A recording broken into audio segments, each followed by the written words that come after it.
ഇന്നും നമ്മൾ അറബിക് ഫ്ലോറലാണ് ചെയ്യുന്നത്. സ്പൈറൽ കൊടുത്ത് അതിൻ്റെ ഉള്ളിലായിട്ട് നമ്മളൊരു ഡോട്ട് കൊടുക്കുന്നുണ്ട്. പെറ്റൽസിന് വേണ്ടിയിട്ട് നമ്മൾ സി ഷേപ്പ് ഇറക്കുമല്ലോ, അതുപോലെയാണ് ചെയ്തിട്ടുള്ളത്. 5 പെറ്റൽസ് ആണ് കൊടുത്തിട്ടുള്ളത്. അതിൻ്റെ ഉൾഭാഗം ഒന്ന് ഫില്ല് ചെയ്ത് കൊടുക്കുന്നുണ്ട്.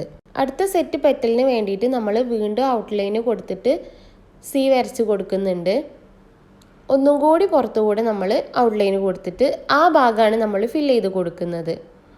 ഇപ്പോൾ 2 പെറ്റലും തമ്മിൽ ഗ്യാപ്പ് നിങ്ങൾ കാണുന്നില്ലേ? ഇതുപോലെയാണ് നമ്മൾ വരക്കുമ്പോൾ ചെയ്യേണ്ടത്. അടുത്ത സെറ്റ് പെറ്റലിന് വേണ്ടിയിട്ട് നമ്മൾ സെയിം ഷേപ്പ് തന്നെ വീണ്ടും വരച്ച് കൊടുക്കുന്നുണ്ട്. നമ്മൾ പുറത്തെ ഭാഗത്തായിട്ട് വി ഷേപ്പാണ് ചെയ്ത് കൊടുക്കുന്നത്. എന്നിട്ട് ആ ഭാഗം നമ്മളൊന്ന് ഫില്ല് ചെയ്ത് കൊടുക്കുന്നുണ്ട്. ഈ ഒരു ഫ്ലവർ അറബിക് ഫ്ലോറലിൽ ഭയങ്കര ട്രെൻഡായിട്ടുള്ളൊരു ഫ്ലവറാണ്. അടുത്തതായിട്ട് നമ്മൾ 2 ലീഫ് കൊടുക്കുന്നുണ്ട്. ഈ ഒരു ഷേപ്പിൽ ചെയ്ത് കൊടുത്തിട്ട് സെൻറ്ററിലായിട്ട് സ്പൈറൽ കൊടുക്കുന്നുണ്ട്. ആ ലീഫിൻ്റെ ഉള്ളിലൊന്ന് നമ്മൾ ഫില്ല് ചെയ്ത് കൊടുക്കുന്നുണ്ട്. നമ്മൾ സെൻറ്ററിലുള്ള പെറ്റൽ വരക്കുമ്പോൾ ഹംസ് കൊടുത്തിട്ട് മുകളിലൊരു വി ഷേപ്പ് കൊടുത്തിട്ടാണ് ചെയ്യുന്നത്. അത് ആ ലീഫിൻ്റെ ആ ഒരു ഭാഗത്തു നിന്ന് തുടങ്ങണം. 2 സൈഡിലായിട്ട് നമ്മൾ ഫുള്ളായിട്ട് ഹംസ് വരുന്ന ഒരു പെറ്റലാണ് കൊടുക്കുന്നത്.